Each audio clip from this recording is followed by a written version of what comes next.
Hello, everyone. Welcome to Summer Sessions 2026. Welcome to session one of Summer Sessions 2026. I'm really delighted that you're here. I'm pleased that you chose to answer the call, as it were, and come to the power table, pull up a chair at the power table. We're doing work here that I think is critical and urgent. And so I invited you, and I am, again, thank you so very much for choosing to be here.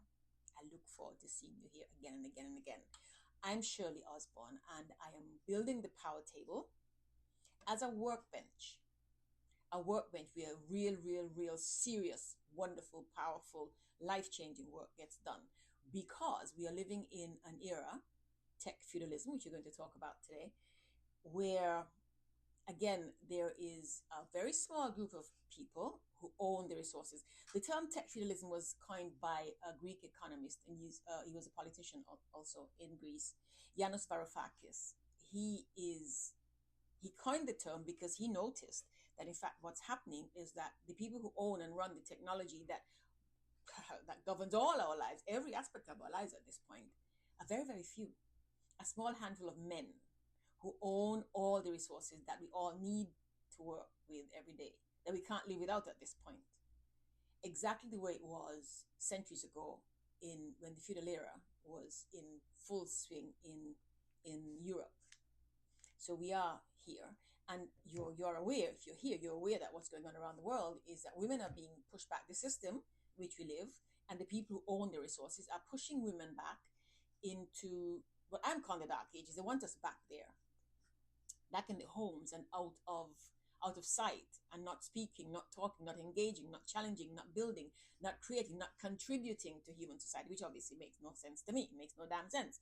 50%, 51% of the world, of the skills, the capacities, the intelligence, the capabilities, the talent, they want it gone. But we're not doing that, which is why we're here at the power table. That old system doesn't work. Those old structures have to be done away with. And that is why I started the power table. So that, in a nutshell, is why I started the power table. And as we go along, I shall tell you, as we go through the summer session, I'll tell you more and more about myself, who I am, where I come from, why I'm here, what I do, how I got here, how I became the person I am, and why this is so important to me. You'll get that as we go along. And I want us to be telling each other about ourselves as we go. Because part of the process, part of what must happen is that women must make connections around the world. This work I'm doing is specifically for women. It's about women and for women. Um, because the pressure is on women right now, and I have no intention of bowing to the pressure. Um, and all the women I know feel exactly the same way. But what I also know, because I've had the privilege of being able to travel a lot. I've lived in different places around the world and traveled a lot, and I know the importance of women being able to connect, women having connections, and a network of women to do the work that needs to be done. I was born in a tiny little land in the Caribbean where people grow up safe and you know everybody. And I watched women, my grandmother, my mother, my aunties, other people's mothers and grandmothers and aunties, my sisters and I, our friends. As I got older, I understood how those networks work and the importance of them. And my grandmother told me that everywhere in the world, women have the same problems. Women have the same problems, no matter how we look or how we speak. Because, like I said, my little island is still a British colony, and so there are people who look like me and people who don't.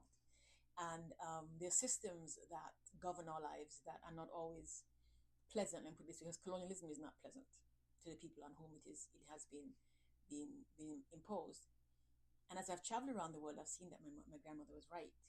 Audre Lorde also wrote that. She said all, I can't remember, I should be able to quote it, shouldn't I? But she said that, we all have the same, even if we don't wear the same clothes. Oh, I wish I could remember. I should. Um, we are all the same. Our troubles are all the same, even if we don't look alike, basically. And I promise I shall find the exact quote and have it ready for the next session. I shall tell you it. So anyway, summer sessions are about power. Summer sessions are specifically about power. And we deal with two kinds of power in summer. Well, we deal with two kinds of power at the power table, generally, anyway. The internal power that women have, I mentioned earlier, the internal power that we have, and the power in the systems around us, how we deal with that, how we navigate that, how we work with that, how we work against it, because sometimes you have to do that. And that is part of what needs to happen now. We need to, and it's important that women, one of the reasons why I do this is because it's important to me that women understand how power, we've all been taught the same thing, that power is for men, power is a man thing. Men know how to deal with power. Power belongs to men. I mean, I have worked in situations where I was told, I was a Speaker of the House in Medley Island in Montserrat for a number of years, and I made decisions that it was my call to make. And I had men tell me, it's a good decision, you made the right decision, but it's a man who's supposed to be making that decision because it's a man who's supposed to be Speaker of the House. I hear that all the time. Power belongs to men. And power is a bad thing. Power is not a bad thing. Power is a very necessary and important thing. And they don't want us to have it because the patriarchal system wants that power be its own and only its own. And women having power challenges that and disrupts that.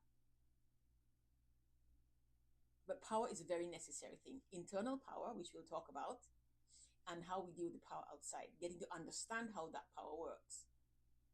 Getting to truly understand how that power works. What it does to us, how it influences us, and how to resist it, or work with it, how to navigate it.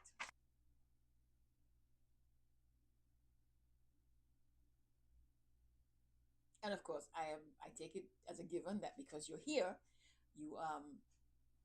you feel the same way I do about power and the importance of women having power and being able to understand and navigate the power around us. And the power that's operating in the world right now in this tech feudalism is noxious. There's no other word for it. And the idea that it's pushing women back into the house, back out of the public spaces, is cause for serious concern. We're not going back there. Let me say that again. You'll hear me say that over and over and over as you go through. I'm not going back there. We're not going back there. We're not doing that again. So anyway, let's begin with this. We are going to, let me just tell you the breakdown for this session. We are doing who, what, when, where, why, and how. Every seminar that I do, every training, every course that I do, I begin with that. Sometimes it's one, we have a 2-hour, 3-hour seminar, and the first 15, 20 minutes, half an hour or so is spent doing that because it's important to lay the foundations. It's important to lay the base, the ground, to prepare the groundwork, because that's what we build on. And it's really important that we understand why that happens, because without the basics, without the strong foundation, the building doesn't last, doesn't stand up. And this happens in all our lives. This is important. This is, it recurs throughout all our lives. I remember as a child, my mother sent me to piano lessons, and I thought I was doing really well. My piano teacher said I was doing well. And for several years I was going, and then we changed schools. And it was easier for her to pick up and drop off piano lessons with another teacher closer to the new school we were going to. And so I changed schools. I changed piano teachers. And when I got there, he had me start from scratch. My first few lessons were stuff I had done years ago, finger exercises. I thought, I don't need to do this anymore. And he said, no, we're going back to basics. And it was really important. I understood it was really worthwhile. And I understand now why it is necessary to do that sometimes. So at the power table, we begin always with checking the foundations, checking it to make sure it's solid. So we're going to talk about who we are, what we're doing here, when we need to do it, where, why we're doing it, very important why, and how we're going to do it. So let's begin with this. I want you to just drop in the chat in your notebook. I hope you all have your notebooks, because this is a work session, yes? So drop in your notebook in 5 or 10 words, maximum 10 words. Tell me in 5 or 10 words what it is that most concerns you about the world we live in today. What concerns you most about our world? Because that's what we're working on, what's happening in our world. And let me just say back a little bit, 5 to 10 words, because I'm asking for complete sentences. And I'm saying that because one of the other things is really, really critical to do is be able to speak clearly. Communication is really critical. My mother's a teacher. My mother's a primary school teacher, and language was really, really important to her. She didn't take one word answers. Monosyllables didn't work, not even with my father. So there's value in that, because one of the things we want to be clear about is not to clear about. One of the things that's really important, really necessary, is that we work with absolute clarity, as close to that as we can possibly get. It is important, it is critical that we be clear, that our communications be clear. It is clarity is the most powerful part of communication. You don't want interference. You want that when you speak, people know exactly what you're saying and why you're saying it. They understand what you're saying and you understand them. Right? So 5 to 10 words, complete sentence. What is the thing that most concerns you about what's going on in the world today? The thing you're most afraid of, probably. Because we're all afraid of something, and there's so much terrifying stuff going on in the world today. It would be surprising if you weren't afraid. Let me just say again, on the point of clarity, there's a difference between being afraid and having fear. Being fearful is very different to being afraid. When you're fearful, fear shuts you down. And part of the work that we do at the Power Table is to coach women through that, out of that. We don't do fear here. We do afraid. Afraid we can deal with. Afraid is, to me, afraid is energizing. Afraid, when you are afraid, you want to change, you want to do something, but you want to move out of there. You want to not be in that space. When you're fearful, you shut down. You stay right there, you shut down. We don't shut down at the Power Table. So even the thing that you're afraid of, and we're not afraid of being afraid. So, okay, thank you. Now that brings us to the first part of what we're doing today. Who? Doing it again, the same 5 to 10 words, a complete sentence about who you are. Who am I? Who am I? One of the things I do in my trainings to get people clear on that is I have people write my I am poem, and I'll send it to you actually. My I am poem. It's a list of things that you literally just feel it. I am, I am, I am. Sometimes you say I am not. I fear, I want, I do not want, I like, I love, I am. And you write a poem out of that. I'll share mine with you, maybe in the next session. And I'll tell you, I'll send it to you. I'll send the form to you so you can fill it out and write your own poem, my I am poem. So anyway, 5 to 10 words that answer the question, who am I? The other who question that I want you to answer is, who is it that you want to use your power on? Who? And the who could be a person, could be an institution, it could be a system. So the who of the Power Table is the patriarchy. Who we're working on, who we are wanting to exert our power on, is the patriarchy, because the whole idea is to dismantle that system. Actually, to dismantle the whole thing, the entire system that Bell Hooks calls the imperialist, white supremacist, capitalist patriarchy. That's what we're breaking down. That's the power that we're building at the Power Table. That is a system that, to my mind, haunts all of us, and hurts us in so many words. Within that, there are a million different factions and factors and points. Pick 1 or 2 or 10, but write me a sentence that says, who is it within the system that you want to be able to exert your power? And it could be you, because you want to exert your power on yourself to be able to do what out in the world. So let's talk about the what we're dealing with. I know that what we're dealing with is in part what we talked about earlier, the thing that we are afraid of, the thing that concerns us.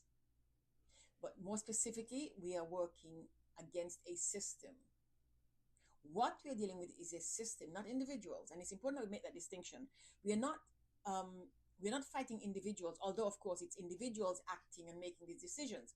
But these individuals are part of a system that has us all in its grips, in its clutches. Man, woman, and child.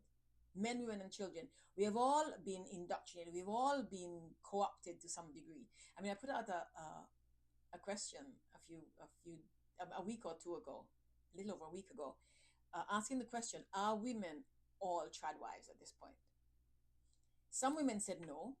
Many women understood. They got the question. Yes, we are, because we are all part of the same system. Now, part of what we're looking at, obviously, in that regard, is how much of what is being pushed on us as trad free is just things that we normally do.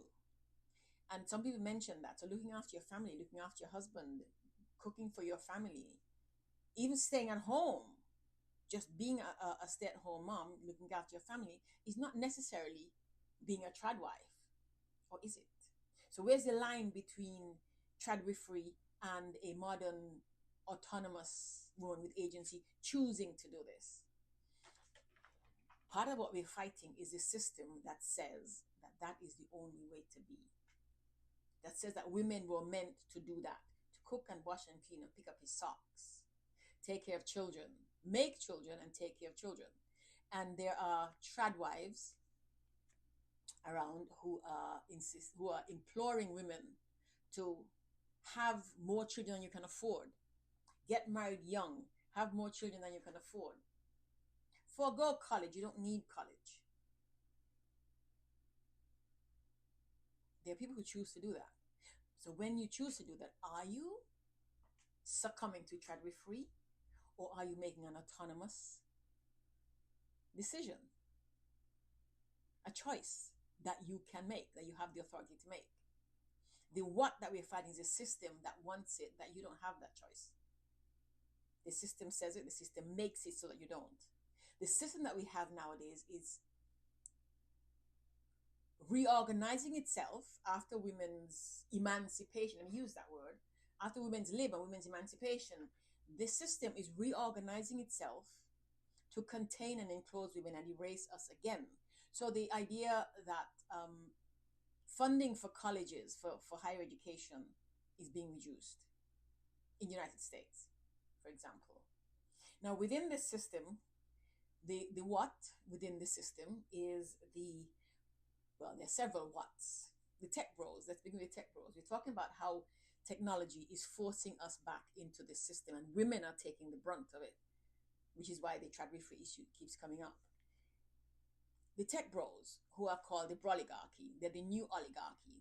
Because they're all men at the top of the technological space in our world, and those men are controlling us. They have almost unparalleled power. And that is partly because their proxies, the government, either makes laws that support them or does not resists putting laws in place that would control them, that would manage them. In the United States, there's political resistance to regulating technology in many ways, and regulating the consolidation of this kind of power in these small groups, in these very, very few, in the hands of these very, very few men.